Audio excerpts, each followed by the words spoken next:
ఆంధ్రప్రదేశ్ పునర్వ్యవస్థీకరణ చట్టంలో 13వ షెడ్యూల్ ప్రకారంగా విశాఖపట్నం నగరానికి విజయవాడకు మెట్రో రైల్ సౌకర్యాన్ని కల్పించాల్సిన బాధ్యత కేంద్ర ప్రభుత్వానికి.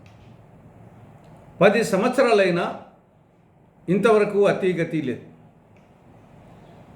ప్రస్తుతం కేంద్ర ప్రభుత్వం 50% నిధులు, రాష్ట్ర ప్రభుత్వం 50% నిధులు భరించే విధంగా రాష్ట్ర ప్రభుత్వము టెండర్లు పిలవాలని నిన్న రాష్ట్ర మంత్రివర్గం నిర్ణయించింది.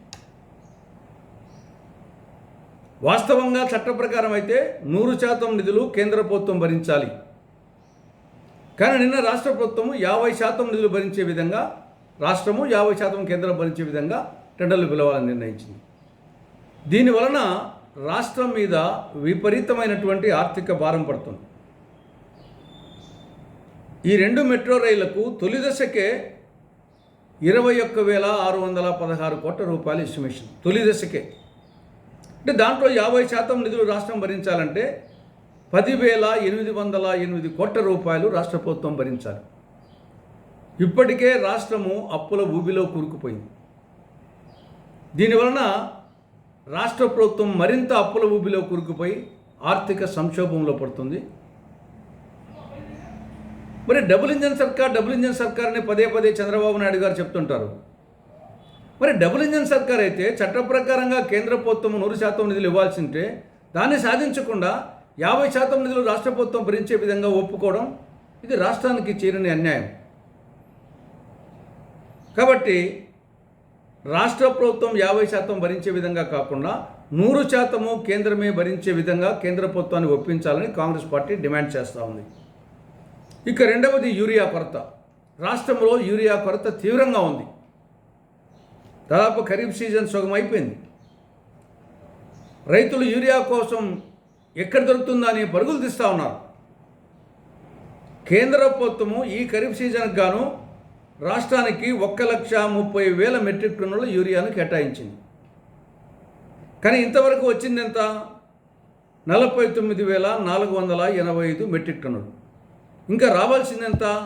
80,515 మెట్రిక్ టన్నులు. అంటే 1/3 వచ్చింది, 2/3 ఇంకా రావాలి. పర్యవసానంగా ఈ యూరియా కొరత ఏర్పడింది. కాబట్టి వెంటనే కేంద్ర ప్రభుత్వము కేటాయించినటువంటి ఆ యూరియా కోటాలో మిగిలిపోయినటువంటి 80,515 మెట్రిక్ టన్నుల యూరియాను వెంటనే రాష్ట్ర ప్రభుత్వానికి విడుదల చేయాలి, సరఫరా చేయాలని కాంగ్రెస్ పార్టీ డిమాండ్ చేస్తూ ఉంది. మూడవ అంశం ఫీజు రియంబర్స్మెంట్. 6 క్వార్టర్స్గా కాలేజీలకు ఫీజు రియంబర్స్మెంట్ కానీ స్కాలర్షిప్ పథకాలు కానీ డబ్బులు ఇవ్వలేదు రాష్ట్ర ప్రభుత్వం. 6 క్వార్టర్లు అంటే 2024 ఫస్ట్ క్వార్టర్ నుండి ఇవ్వలేదు. బకాయిలు ఫీజు రియంబర్స్మెంట్ కింద 4,200 కోట్ల రూపాయలు, స్కాలర్షిప్ హాస్టల్ మెయింటెనెన్స్ కింద 2,200 కోట్ల రూపాయలు, రెండు కలిసి 6,400 కోట్ల రూపాయలు పెండింగ్ బకాయిలు ఉన్నాయి. పర్యవసానంగా ప్రైవేట్ కాలేజీల యాజమాన్యాలు, అటు ఇంజనీరింగ్ కాలేజీలు కానీ డిగ్రీ కాలేజీలు కానీ వాళ్ళ సిబ్బందికి జీతాలు ఇవ్వలేక, కరెంటు బిల్లులు కట్టలేక వాళ్ళు అవస్థపడుతున్నారు. గవర్నమెంట్ కట్టలేదు కాబట్టి విద్యార్థులను కట్టమని విద్యార్థుల మీద ప్రెజర్ చేస్తున్నారు. లేకుంటే వచ్చేసి సర్టిఫికెట్ ఇవ్వమంటున్నారు. దానివల్ల విద్యార్థులు పై చదువులకు పోవాలన్నా, ఉద్యోగాలకు పోవాలన్నా ఇబ్బంది పడుతున్నారు. కాబట్టి వెంటనే రాష్ట్ర ప్రభుత్వము పెండింగ్ బకాయిలు 6,400 కోట్ల రూపాయలను వెంటనే విడుదల చేయాలని కాంగ్రెస్ పార్టీ డిమాండ్ చేస్తూ ఉంది. ఇక 4వ అంశం ఉపాధి హామీ. ఈ పథకం కింద 10 వారాల నుంచి ఇంతవరకు ఉపాధి హామీ కూలీలకు డబ్బు రాలేదు. 10 వారాలు అంటే మే 2వ వారం నుండి ఇంతవరకు రాలేదు. ఏ విధంగా జీవించాలి వాళ్ళు? కాబట్టి వెంటనే కేంద్ర ప్రభుత్వము ఉపాధి హామీ పథకం కింద ఇవ్వాల్సిన ఆ వేతన బకాయిలు వెంటనే ఇవ్వాలని కాంగ్రెస్ పార్టీ డిమాండ్ చేస్తూ ఉంది. ఇక నెక్స్ట్ ఐటెం మధ్యాహ్న భోజనం పథకం కింద సెంట్రలైజ్డ్ కిచెన్స్, మోడల్ కిచెన్స్ అంటే మండలానికి ఒకటి ఏర్పాటు చేస్తారంట. అక్కడ నుండి మొత్తము ఆ మండలంలో ఉన్నటువంటి పాఠశాలన్నిటికీ భోజనం అక్కడ నుండి సరఫరా చేస్తారట.